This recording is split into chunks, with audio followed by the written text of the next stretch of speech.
All right, welcome back. And now we're going to do backup and restore. We've done it already. Okay.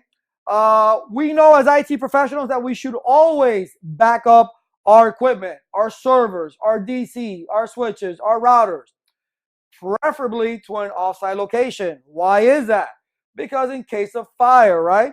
Water damage and burglary. We got to make sure that we keep our data safe.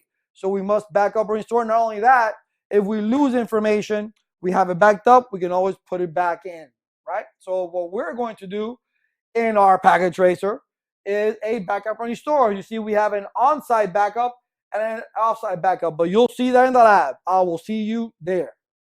All right, welcome to the lab, the backup and restore lab.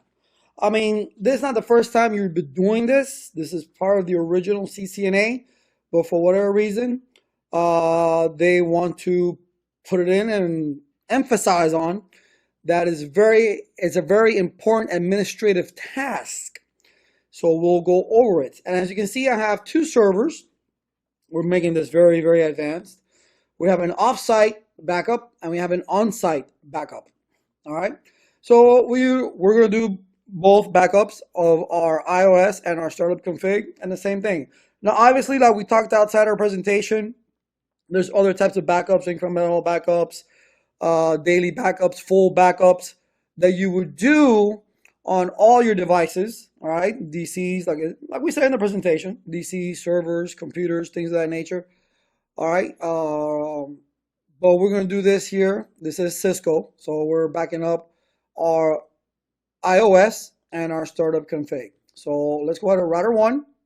Well, one of the first things you want to make sure is, obviously, we'll still go to router one, is that you do have connectivity with the device that you're going to back up to, which is your TFTP server.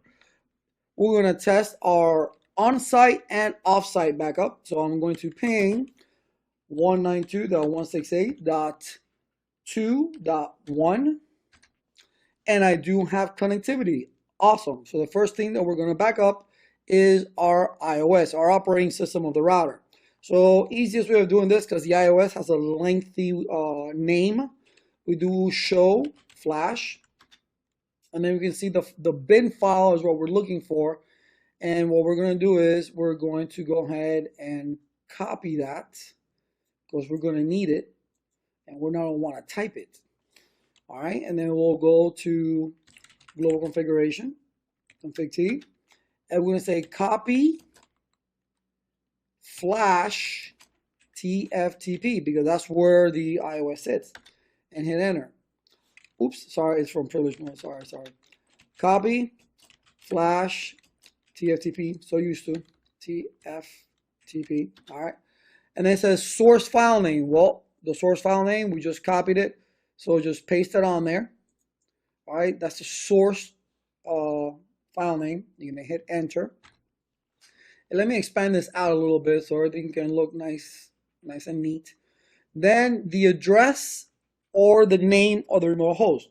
Now I'm going to put the address. We're not running DNS or anything like that. So 192.168.2.1.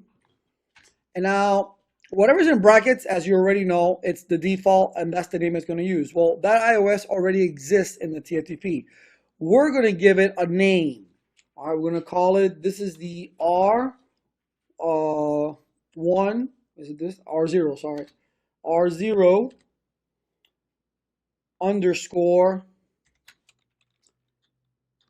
flash dot bin. That's going to be the name of the R0 flash, or iOS dot bin, I'll say iOS dot bin. Okay, and then it goes ahead and copies it. All right, and then what we're going to do now is we're going to copy the startup config, All right, and then we'll just copy start to TFTP. All right, again, the address of the remote host 192.168.2.1, and then there is already a default name, says hey R0 config. We'll just keep that. And then there's really nothing in there that's major. So boom, it backs it up. So we need to verify that indeed it backed up these two particular files. So let's minimize that. Let's maximize our packet tracer. And let's go inside our on-site backup and let's maximize it and go into our TFTP. And we can see right here, router 0, iOS bin. Okay, that's the first thing we backed up. And then you see the R0/config. So we actually did back those up. Now, if you needed to restore it, okay, if you needed to restore it, that's not a problem. You can do the same thing if you're going to restore. For whatever reason, something happens or you have to restore, something went haywire or whatever, you would do the complete opposite. Okay, so let's get a nice, fresh, clean page here so nobody gets confused. We're going to copy the TFTP to the start. Let's just do that.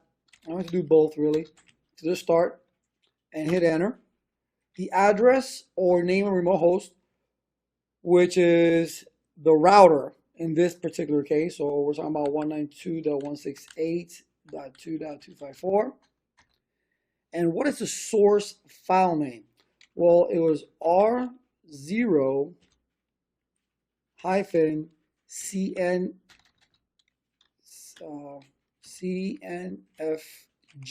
I believe. Let me take a look at it again.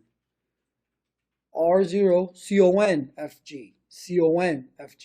Okay, so come back up here and I'm sorry. Let's start this again.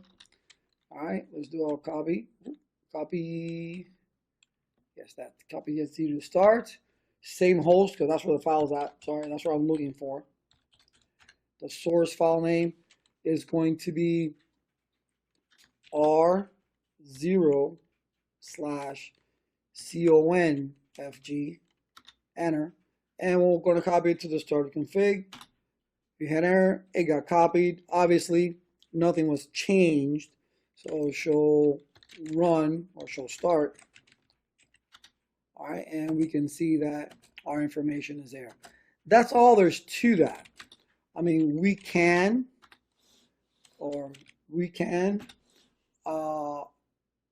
obviously do an offsite backup since we are routing. We can go all the way over here. If we look at our routing table, all we're doing is just a default, the default gateway of the gateway of last resort. Sorry, IP route. That's all I'm doing really. Show IP route. That's all I'm doing. Okay. It's just two routers. I want to do no routing protocols. No need for that. All right. When your network is small, you want to keep bandwidth, as little as possible. All these updates being sent out, there's no need for that. Even though you can tweak it, you can only have two routers. You can use a default route. That's just fine. Okay. So again, we check for connectivity. Ping 192.168.1.1 to see if we can actually ping the server, the TFTP server. Let's see if we can get all the bangs. There we go. Okay, and we'll do the same thing. Let's just do the iOS. Copy. Flash TFTP. Oh, let's do the show flash first. So I can copy the file. Show flash. All right, so let's just copy that right here.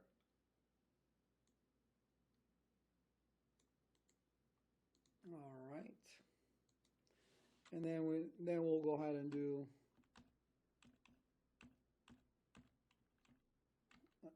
okay, I copy flash TFTP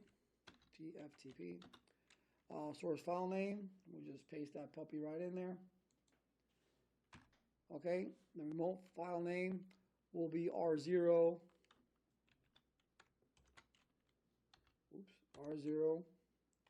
underscore iOS.bin. Enter. No, not the address. Sorry. Oh, Jesus. Okay. Control Z. My head is going faster than I should be thinking. That's normal. Let's do this again. copy flash TFTP, enter, source file name, we already have it in memory. Okay, the IP address 192.168.1.1, and then we're not going to use that name. We're going to use the R0 underscore iOS dot bin. All right, and then we hit enter. And it said okay. We're going to go ahead and check that out on our offsite server. All right, and we'll check the TFTP. We go to services, TFTP, and there is our iOS. So definitely backing up is extremely important, not only your iOS, your starter config, especially if you have a fully configured router, but this is just part of your administrative tasks that Cisco's trying to home into, because you should be able to back up your iOS, your start, your run, whatever it is, you need to make sure. And you definitely want to have a backup of your iOS in multiple places in case something does happen. Because just to go back in time, remember, if your flash goes, if your iOS goes, remember this. Okay, and really the quickest way I'm going to do it is just I'm going to reload the router and do a Control C. I'm going to break it, and you're going to find yourself here. You do not want to do that.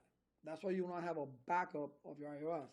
Because if not, what's going to happen is that you're going to have to do then a TFTP download, okay, to re-image, to put that image back into the router, okay, into the flash.